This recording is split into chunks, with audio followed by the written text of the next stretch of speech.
Judge of the African Court on Human and People's Rights, Stella Anokam, has urged the African Union and continental leaders to act decisively, calling for a comprehensive framework to protect citizens from rituals and human trafficking. She made the appeal at the two-day African Colloquium on Human Trafficking organized by the Lagos State Ministry of Justice. Maugwejosu reports. Session focused on best practices for survivor-centered investigation, prosecution and adjudication of ritual abuse and sacrifice cases.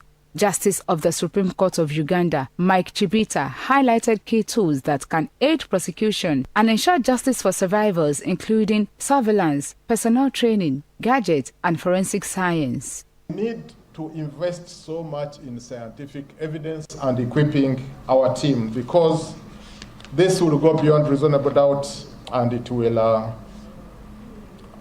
we can assemble the dream team of prosecutors, investigators that will be able to invest in informants and whistleblowers.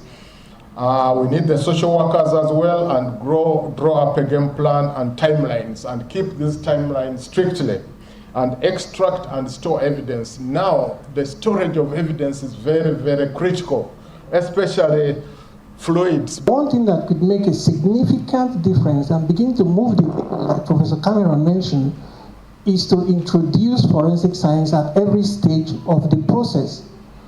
Forensic science can establish the elements of a crime very fast. That reduces the number of possibilities and generates investigative leads.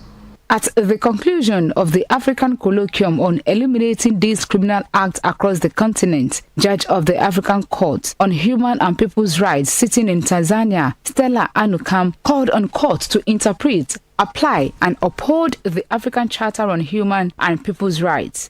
The Charter is a compendium of rights. We have rights, for example, we have Article 4, which is on right to life. In Nigeria, we call it fundamental human rights. We need to engage with the AU so that the AU, as they did for persons with albinism, they should also come up with a policy, a strategic policy, like they did with the persons regarding the complete elimination of human ritual and sacrifice. In our own how do we protect witnesses? We start from the investigation, because you have to identify the victim from the suspect. Like in human trafficking cases, sometimes they are all together.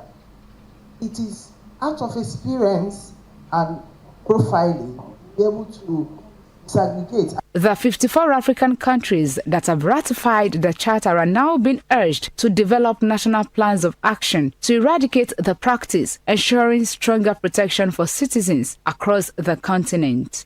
Maugwejosu, LTV News.